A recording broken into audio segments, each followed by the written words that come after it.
crazy. My master, Jean-Jacques Machado. That's the top of the heap. I have a black belt under Jean-Jacques Machado, and Jean-Jacques Machado gave Eddie Bravo his black belt, and I have a black belt under Eddie too. So the ultimate top guy of the food chain in our lineage is Jean-Jacques Machado. His brother Hegan is also a bad motherfucker, and Hegan Machado gave Ashton Kutcher a purple belt. If Hegan Machado gives you a purple belt, you're a fucking purple belt. Right. Like, there's no... He's not handing those out because of your IMDb score. It doesn't mean shit. You gotta roll, and you gotta roll with people. You can't... They don't just give you that. You have to spar. That's the only... I mean, there's martial arts where you don't spar on your way to getting belts. Right. You know, like you have to show types of technique karate and stuff, right? For, like, little kids and stuff. But in jiu-jitsu, you have to spar. You just have to, you know? There's no other way around it. You kind of go full blast.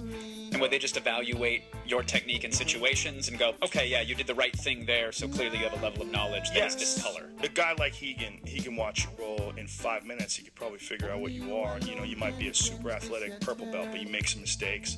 And you might be a brown belt who's been around for a long time but doesn't have the athleticism to try to tap black belts, but you have a lot of knowledge.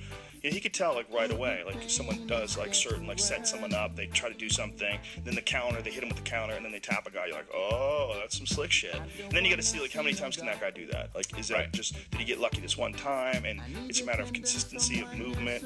But it's like chess if you could add pieces. You know, like everybody says, like, it's like human chess. Sort of, but you might only have, like, a couple of pieces. You might have, like, a footlock and a guillotine. Some guys only have one move, and they do it over and over and over and over and over again. They're just so good at it, you can't stop that one move. That's a strategy that some guys employ. And there's a lot of guys that are like that are essentially black belts. It's weird.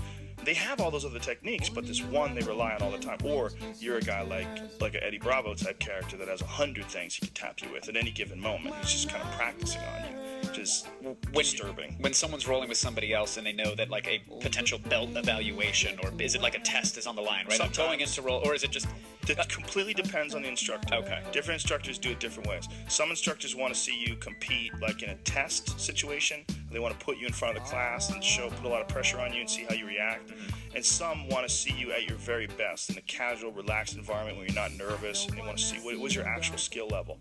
And then see if you maintain that skill level when you get tested. Gotcha. You know, when you do it. So it's completely depends on the style of teaching the instructor. But instructors almost always will put you in a situation where there's, like, maybe they'll have 4 people roll and the other people stand. Like, one of the things they'll do is they'll do drills where, like, you're on the ground, like, you have to go on your back, and a new fresh guy gets on top of you for 7 minutes and tries to tap you. Yeah, don't keep it. Sorry, and then if you tap that guy, you get to stay. If he taps you, you have to go, or if you guys stalemate, you both get out. Okay. Sometimes there's drills like that. So when he does something like that, he's evaluating how you perform under pressure, how you perform with a bunch of people. So my point being, if Ashton Kutcher got a purple belt from Hegan Machado, that shit's legit. There's no one gets fake purple belts. What does purple belt mean? It means a blue belt is dangerous. A guy who's got a blue belt can fuck the average person up. If they get in a situation where it turns into a grappling match, they're going to know things the average person doesn't know. Purple belt is a level where you should be able to tap blue belts fairly consistently. Really? Yeah. So that's another level removed. And purple belts can oftentimes tap brown belts. I've seen purple belts get lucky and tap black belts. If they have, like, one specific move they're really good at, it's very possible. So a purple belt's dangerous. That's my point. They might not have all the knowledge, but they're dangerous enough. So if Ashton Kutcher's a purple belt, it's goddamn impressive. I love that.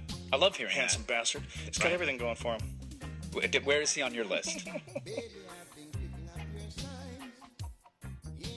Jiu-jitsu, for people who don't know, it's so fucking technical. There's so many techniques. I mean, it's truly amazing when you stop and consider the positions, the amount of different possibilities each position holds, and then different ways to submit people, and how they all flow together. If you've never done it before, it's hard to kind of understand it, and I know that's one of the things that I take a lot of time on when it comes to a ground battle in the UFC.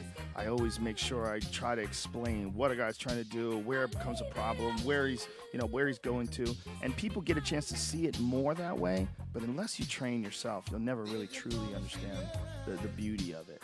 If you train yourself, you'll get a sense of what it's like to struggle to actually catch a guy in a position. Then you'll understand how amazing it is when you see like really, really high level stuff. And you see a mad scramble like Kron Gracie and Gary Tonin and Gary taking Kron's back in that wild scramble. You know, they kept rolling, then bam, locks up the body triangle. Like, fuck. Yeah. It's an art that anybody can do. Children, old ladies, they all do it. It's really, really easy. I'm not trying to sell it to obviously I want to make money, but it's the truth. The truth is anybody can learn it.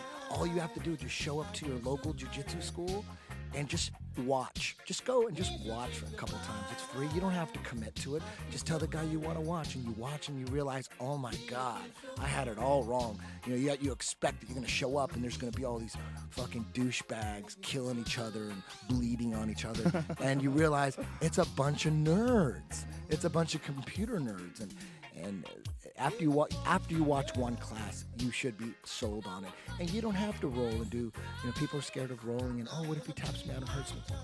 It's so rare that anybody gets hurt, really. It's so rare. You usually get hurt more from positions than you do from submissions. Yeah. You get hurt more when your leg gets tripped onto you, but you know, as you get better at it, that becomes less and less. And if you're in a good school like 10th Planet or like, there's so many good schools in LA, and we get spoiled, but most places have to be good in order to stay open in this day and age because there's so much competition. There's amazing amounts of competition from jiu-jitsu. Our beginning classes we kind of changed them up a little.